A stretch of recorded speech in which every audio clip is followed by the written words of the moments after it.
Welcome, everyone. I'm Angelo Robles to Angelo Robles' Effective Family Office podcast, where I look to distill the best practices and best ideas of the world's most successful families and their family offices. I hope to provide thought-provoking opinions and feature amazing thought leaders to our listeners of the podcast with an eye towards the future of the family office. Today's podcast really, to some degree, is at the heart of who we are at Family Office Association. Really, probably should be Single Family Office Association, but that would be too long. So the title of today's topic is How to Legally Structure Your Family Office, the Modern Single Family Office. And we have an amazing guest that we're very fortunate to have on, one of the most prominent global attorneys on the subject, so we're very fortunate. And he's been on several times and really can't be enough. He's just so full of knowledge. You're going to find this to be very, very valuable. And that would be Thomas J. Handler, JDPC partner at Handler Thayer LLP in Chicago. Tom, welcome to the show. Thank you for having me, Angelo. It's a pleasure. Well, let me set the stage a little bit.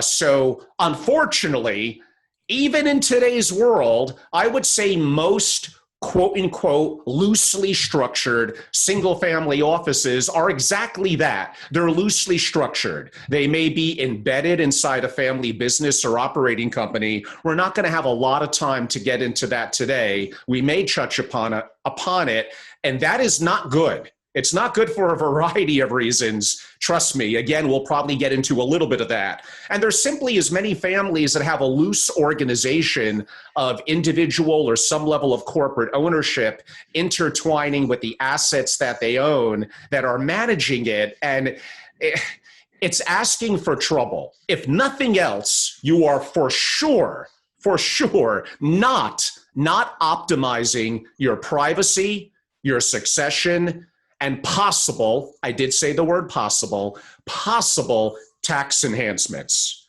So Tom, why don't we begin a little bit with this came more to the forefront? Well, a couple of different things. One would be Dodd-Frank in 2012, and I would say the late 2017, the lender family versus the IRS, which the lender family won.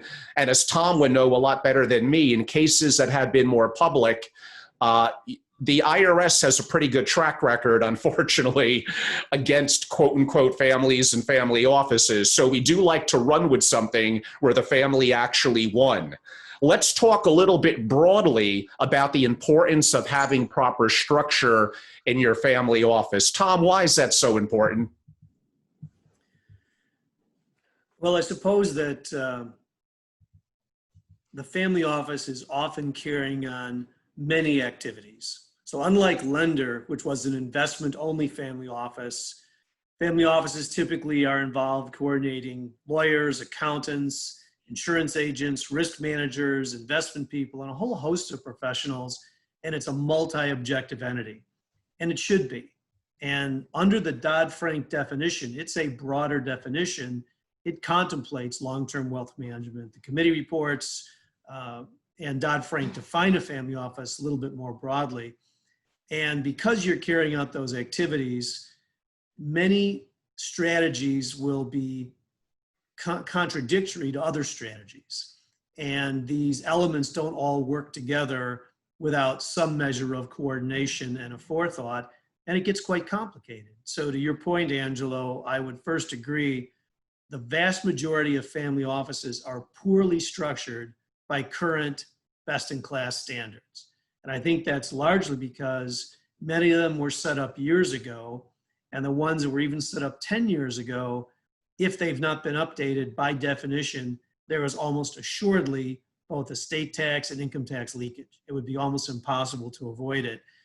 And I think in large measure, this stems from the fact that, one, there really aren't that many people that do this. It's not like setting up a typical corporation or partnership or LLC. It's a much more robust platform, and it should take into consideration the asset protection, the premarital planning, the objectives of the family, the estate tax, payroll taxes, executive comp, benefits, income taxes. it's a robust platform if it's done well. And when it's elegant, it's much more impactful, and it really eliminates a lot of tax leakage. And that's just not the norm. So most of what's out there is outdated, or it was poorly conceived at the onset, or it's very single purpose, where it was put in place just to run the investments or just to take care of the oldest generation. And that updating needs to be done, and some thought needs to be put into these structures.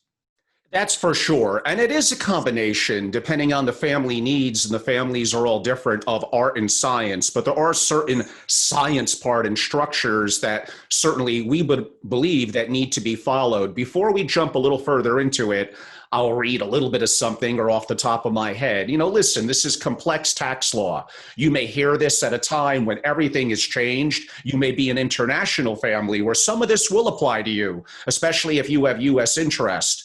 But things change.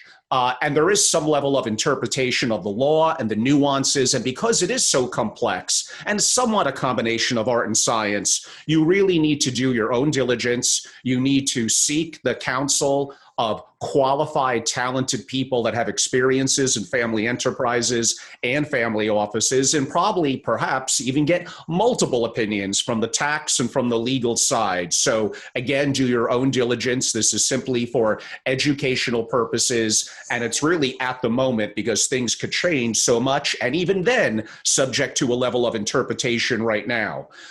So one thing, and the lender family versus the IRS, the lender family structure is theoretically not the only way to do it that would work in withstanding, if you're looking for tax enhancements per se, an IRS audit. But it does give a bit of a framework. And one of the key tenets of it was it's technically a for-profit entity. And you hinted at a family office that is more diverse than just managing investments is actually a positive to being of benefit relative to that reason that I just noted. So if you're structuring it as a for-profit, let's stick with the SFO, which we'll sometimes call the single family office management company. Lately, the trends that we're seeing are, at least with attorneys that are more active in the space, are they're setting up the family office management company as a C Corp. Do you agree with that, and why? I do, and we are.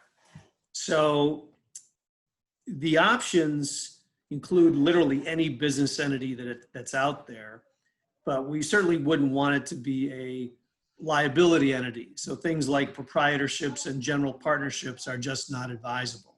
So for that reason, the relevant offerings are LLCs, S corporations, and C corporations. And the C corporation has some inherent advantages that the others do not. And it's probably largely for that reason that it's used. It was one of the first traditional uses. In other words, it was one of the most common structures, like from 1920 to 1950. And as limited partnerships, and LLCs became more prevalent and were ultimately authorized in the various states and territories, many of them migrated toward LLC type structures. But if you analyze it today, the majority of new offices are being set up as C corporations. And I think it relates to a combination of things, but in particular, the impact of benefits and expenses in that enterprise, executive comp, qualified plans, welfare benefits. It can be a superior venue for a family. And I'm assuming currently, again, subject to change, the current tax bracket for a C Corp is likely going to be significantly less than it is for most wealth creators and family principals who are wealthy, successful people that are going to be in a higher tax bracket. So I am assuming, and again, I know there's a million nuances here, but there's some level of potential for tax arbitrage. There is, and the vast majority of the families that we've seen or worked with are attempting to, those that are trying to generate a profit are trying to generate a relatively small profit, knowing that the tax paid by the corporation will likely be in a lower bracket than the tax paid by the individual owners and family members. And that's sort of a key element.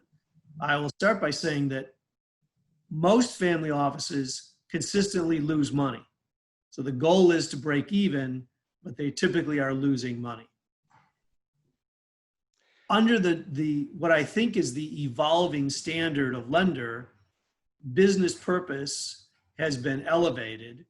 It's always been relevant for estate tax purposes, although most of the cases didn't drill down this deeply.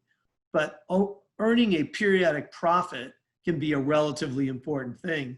If you're trying to prove that you're a real business entity with real business purpose, little does that other than showing a profit. That doesn't mean there aren't companies out there that lost money for years and ultimately became very successful. But as a general rule, the IRS has a built-in arsenal to attack entities where they feel that it's too much fun or too much entertainment or the profit motive is not sufficient. And I'm talking about things like car racing, thoroughbred, horse breeding. There's various activities where they've watched it quite closely, because they will use sham transactions, hobby loss rule, substance over form, and then this concept of lack of business purpose. If the entity never shows a profit, it starts to look like, well, maybe you're really not trying to make a profit.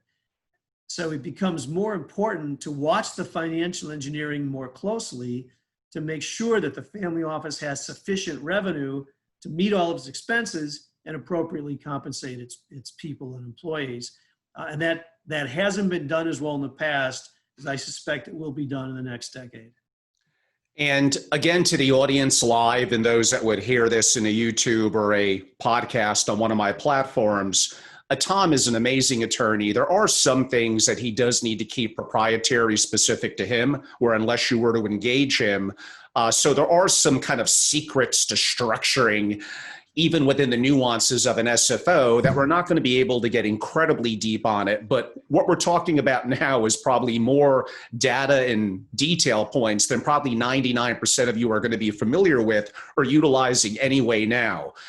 Tom, you did mention the tax arbitrage, but you also mentioned the potential for family members, I'm not quite sure, as beneficiaries, board members, or theoretically employees in the family office, that within the C Corp structure may benefit from some advanced level of qualified retirement planning and welfare benefit planning. Did you want to touch upon that a little bit?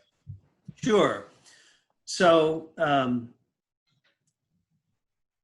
most of the attorneys that structured family offices, they're either business and corporate attorneys that set up entities, or maybe a tax attorney, or maybe an estate planner, neither of which are typically very familiar in setting up entities. And so to do this correctly, having a team, a multidisciplinary team, is going to give you far better results. And I would argue that you need to add an ERISA executive comp benefits attorney to that team to pick up on many of these nuances. So in particular, we'll just pick on one element that isn't obvious, and that is in a conduit structure, partnership, limited partnership, LLC, taxed as a partnership, or S corporation, in all of those entities, there are rules that limit the kind of perks and fringes that can be paid.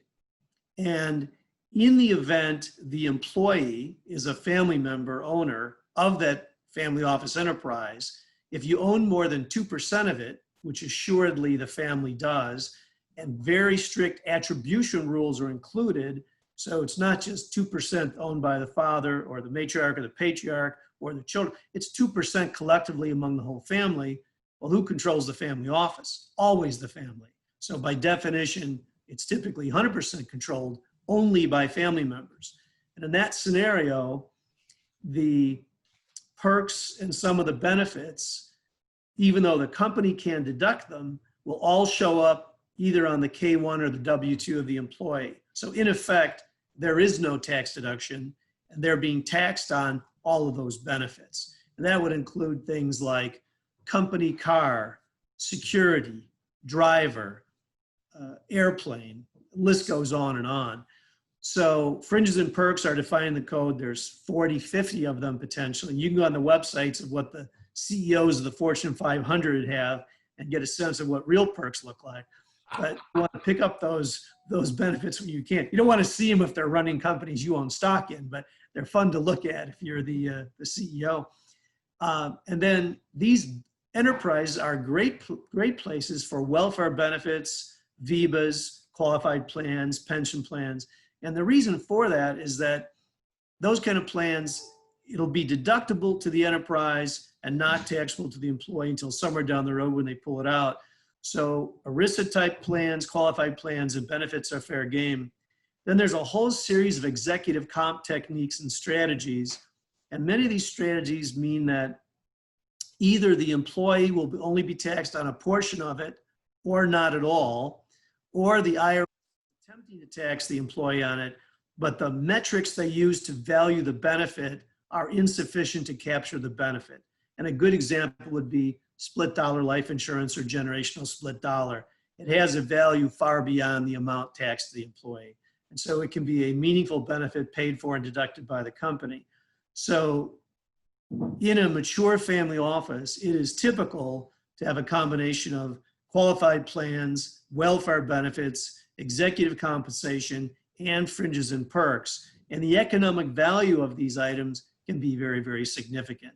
And they are more favorably taxed. Most of those are more favorably taxed to the employee owners in a C corporation than they would be in either an S Corp, LLC, LP, or any other structure. That's one of the drivers that militates toward a C corporation, particularly where you're going to have one or more family employees in the family office. Okay, so we have the recommended structure for some of the reasons that you noted. There's probably others, but let's leave it at that. For the C Corp, you now have to worry about, wrong word, but where do you domicile that C corporation? I'm assuming a no state tax state with greater privacy protection, a Delaware or South Dakota, but what's your opinion about that? Well, that's exactly right. So for international families, we're going to pick a jurisdiction that has very good banking laws, security laws, large fines if anybody discloses information or provides confidential financial data that should not be released. So there's a series of great banking centers and jurisdictions that are good for that purpose. If it's either a subsidiary office to U.S. Family Office, or it's an international office that might have a U.S. subsidiary office, there's a host of good international jurisdictions.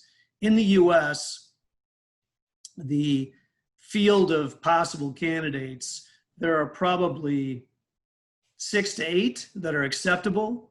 The other territories and states should never host a family office under any circumstances. That would include my fine state, Illinois, the most bankrupt state in the United States, and with the highest overall taxation. We're very special.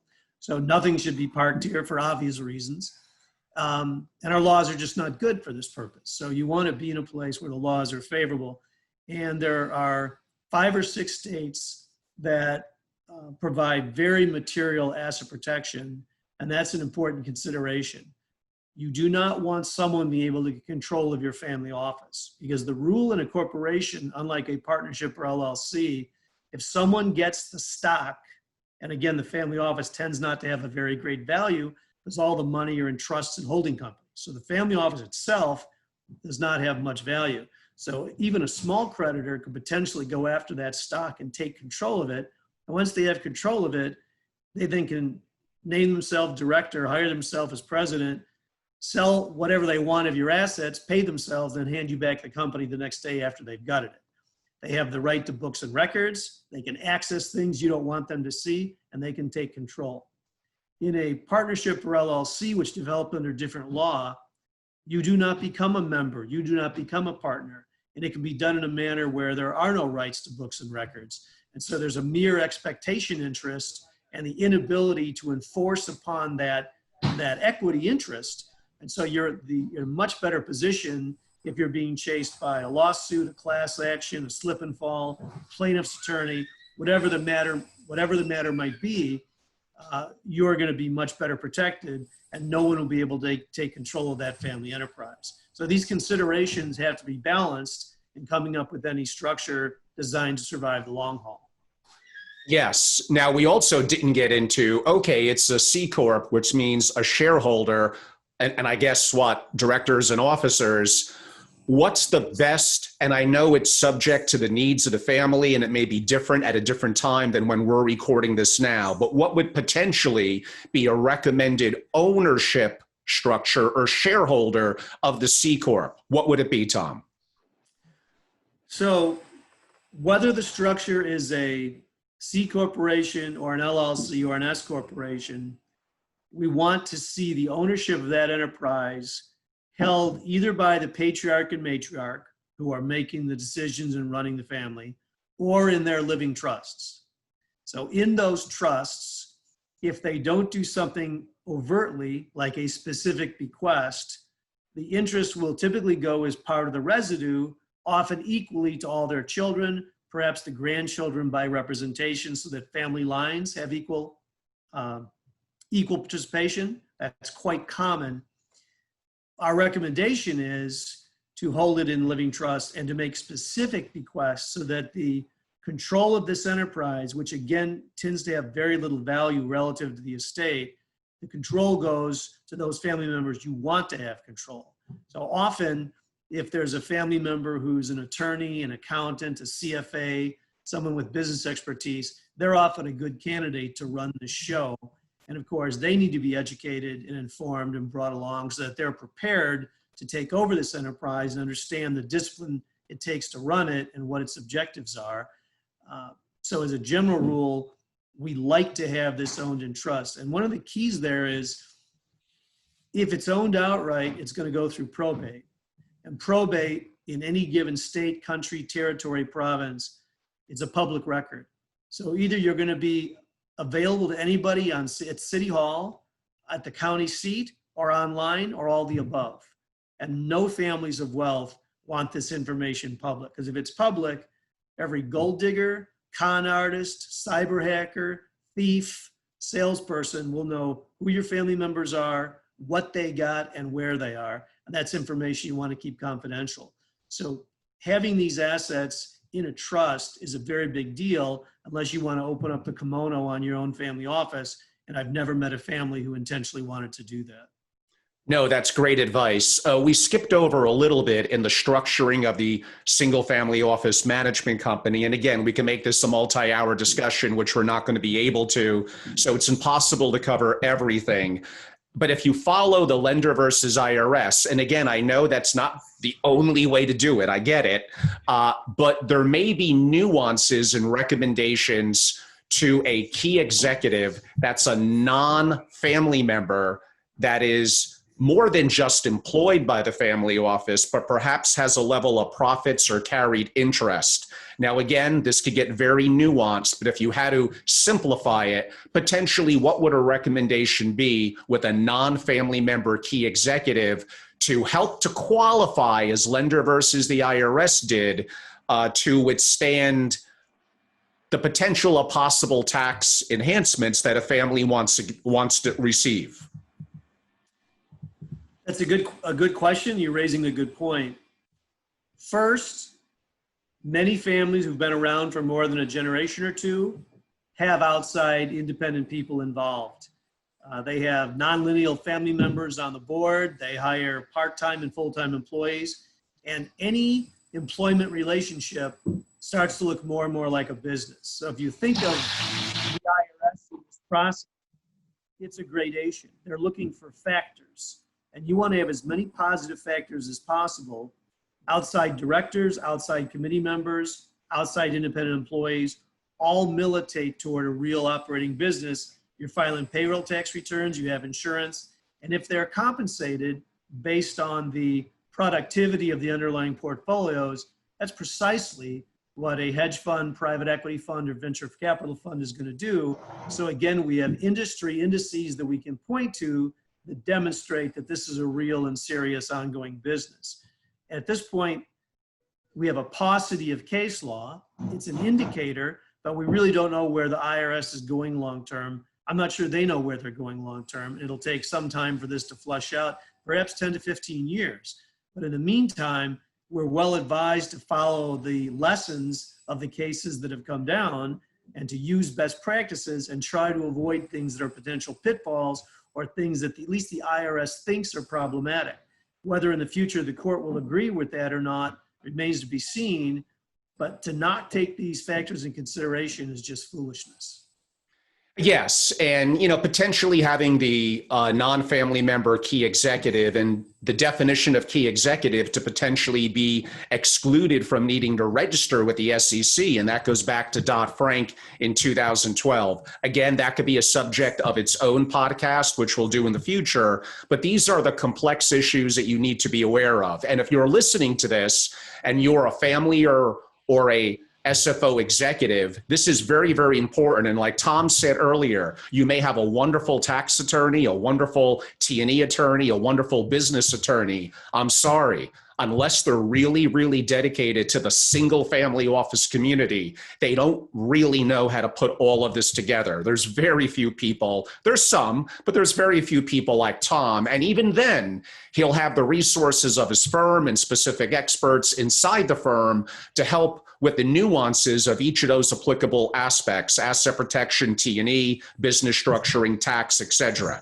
Okay, so we have a bit of a framework for the single family office management company and the ownership of that and the domicile of that. But we're leaving out one important aspect, and that's going to be the actual assets of that wealthy family, which could be owned individually, could be owned through a trust, perhaps in different LLCs.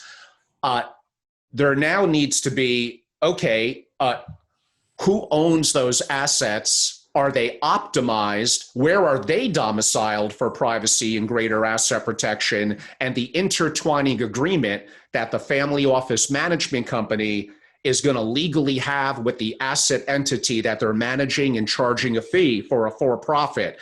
How do we kind of put all of this together so it makes sense, Tom? Well, that is the art of the structure, most certainly. And, I've always been troubled by common practices in estate planning.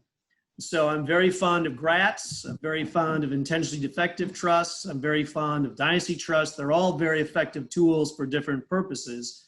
Unfortunately, my guess is that 90% of those transactions done in the last 20 years have been naked, or perhaps double naked. And by that, I mean, at the termination of the GRAT, for example, a grantor retained annuity trust, which provides an annuity back to the older generation, appreciations going to the person who's the beneficiary. At the end of the GRAT, when it expires, if it works, those assets have gone on to the next generation. And these could be minor children for that matter. So to not have those assets roll over into another trust is not a good idea. Let's say that children are minors. When they turn 18, they're going to get those assets. So there are tech executives that we worked with who put gifts of $100 million into GRATs for infants. The companies went public, and each child at age 15 is a billionaire. And guess what? They get the stock of dad's company. So when they turn 18, they can kick dad off, drop out of college, buy a Ferrari, and now either dad works for the children or he doesn't work there at all because they control the company. That's a very bad scenario. So you don't want it to be naked. You want that entity to terminate into some other trust. But better than that, you first put the asset into a family holding company, and the family holding company interest is used as the subject matter of the GRAT, of the intentionally defective trust, or the dynasty trust, whatever you're using. In that way, the patriarch generation who built the company can still own and control it, even though they've given it away and the future appreciation is out of the estate. This is the most common mistake out there. It's egregious, and it's just the norm. And it shouldn't be the norm for anybody who's had experience watching these things happen with affluent families. So the global best-in-class structure anywhere in the world looks a lot alike. It's a family office running one or more family holding companies, and all those interests in family holding companies are in turn owned by trusts. So we're picking up the control, the generation, the succession planning from the family office enterprise. We're picking up the asset protection, premarital planning, discounting, an opportunity to hold assets in one big bucket, efficiently cut down transaction costs in the family holding companies. And then in turn, we got the privacy and confidentiality of trusts, avoiding probate, trustees who can stand up and take care of family members when they can't take care of themselves, spendthrift provisions. And that collection of structures working together, if well organized, is the most efficient and effective manner for long-term wealth management. For sure. Now, the trustees or the individual owners of the holding company, or AKA trustees of the trust, there still needs to be an agreement between, again, the controller of the assets and the single family office management company. I'm assuming that's relatively a pretty simple, straightforward agreement, but to help button things up potentially for perhaps certain tax enhancements of the SFO being a for-profit company, there does need to be some legal agreements between the two, correct? Absolutely. And in fact, the operating agreement of the holding companies will almost certainly provide for a profits interest, commonly known as a carried interest. And that could be to a contract with employees, and then the operating agreement contract with the family office enterprise itself. The family office may have an equity interest, so it gets some piece of the profit, 50 basis points, 1% automatically by virtue of its equity position. Very common with family limited partnerships, not as common with LLCs, but frequently done to assure some measure of cash flow. And then contracts with entities not tied into the system, standalone trusts. The family office could be running the cash management for a business. That would be by contract. And so the agreements are critical in this regard, because you don't want to make it look like these fees are going up and down willy-nilly at the whim of the family. They're using it as their own personal piggy bank. That's not how a business operates. And so the more formality, resolutions approving these contracts, trustees acknowledging receipt, everything buttoned up, T's crossed, I's dotted, that's how you want to conduct these kind of enterprises. And I hinted at it at the open of my podcast. Let's touch upon it a little bit. That most families that have an enterprise and they're starting to be successful, they effectively end up de facto quasi having kind of an embedded family office with the CFO and others within the main operating company of that family, doing some personal services for the family, kind of acting like a family office. And that's a major, major no-no. I almost don't know where to start, but why don't I leave that to you, Tom, as to why that's so bad? As you know, Angelo, I've talked on this subject quite a bit. I wrote an article for Trust in the States 5 or 6 years ago. I've baked it into a couple of other articles on virtual family offices, as in addition to your white paper. It's very common, and when all the owners are family members and all the employees are family members, there are fewer people to complain. But as there are spouses that marry in, banks with covenants, other shareholders, much less venture capital firm, debt holders, non-family shareholders, all of a sudden the complexion changes very quickly. And what are innocent procedures often done in a mom and pop small business become highly problematic.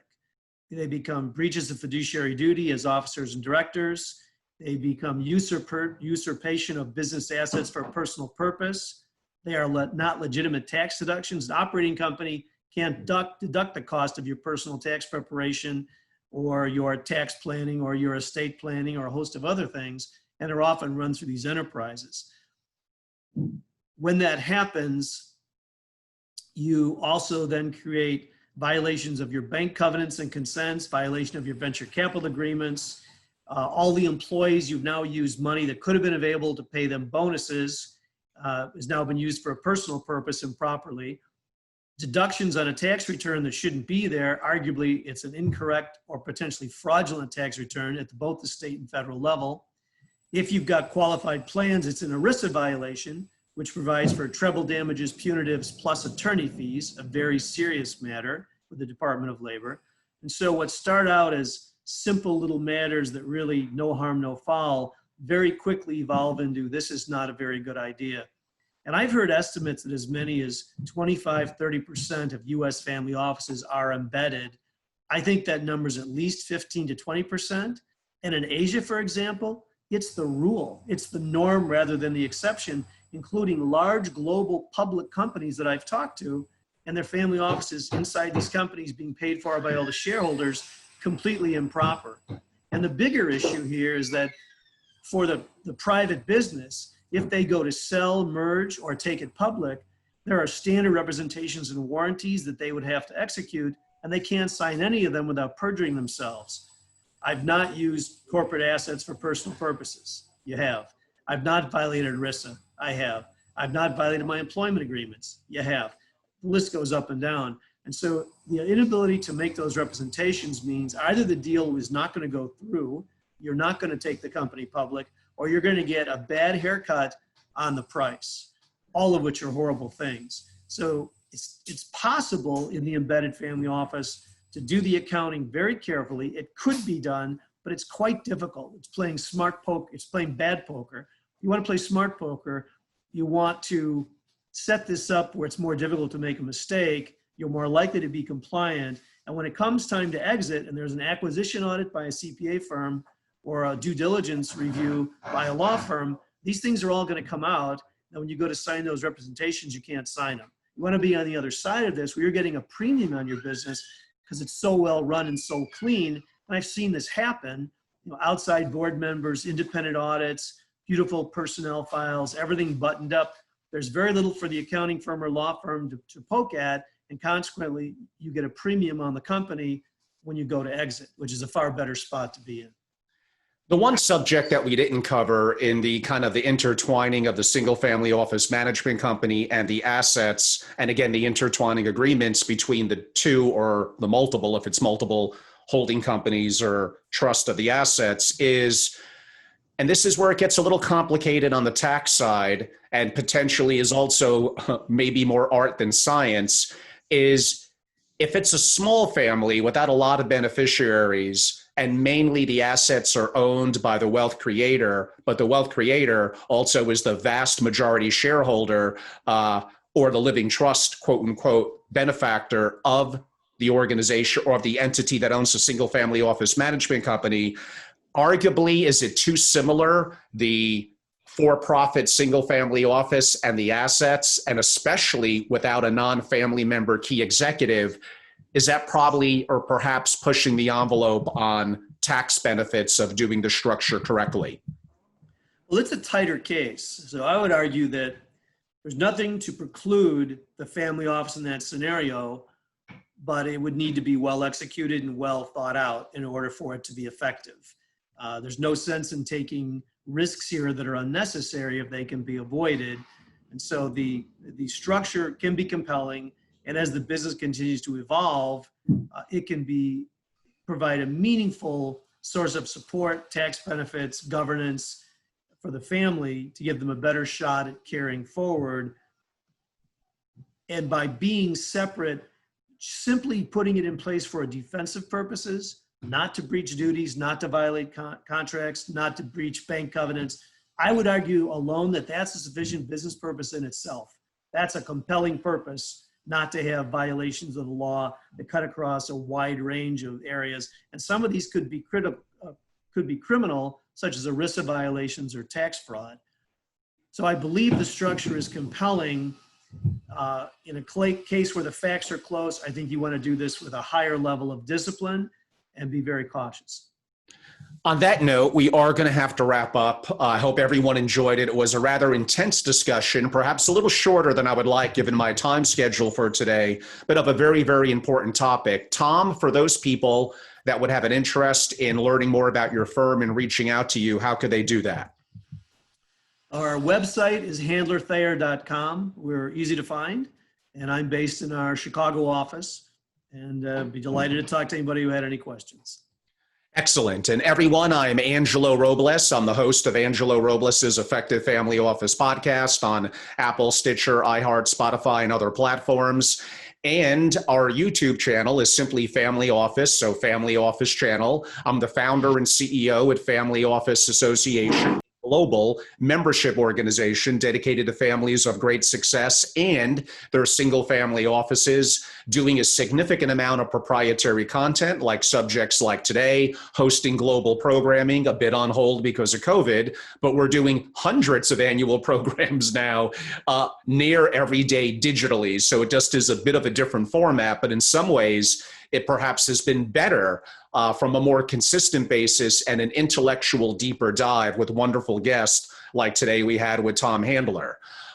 We also are active in hosting our master classes on creating resilient, anti-fragile, generationally thriving single-family offices. That's coming out a little later this summer. And a bunch of, I guess I would call it tabletop simulation and consultative services as well, relative to these very, very important issues. And as Tom noted, the vast majority of families have not just little, but I'm going to say significant holes, not just in terms of the legal and tax structures, but in terms of their relationship with their people, the engagement of leadership and cultural development, and really optimizing from a global perspective, truly being anti-fragile.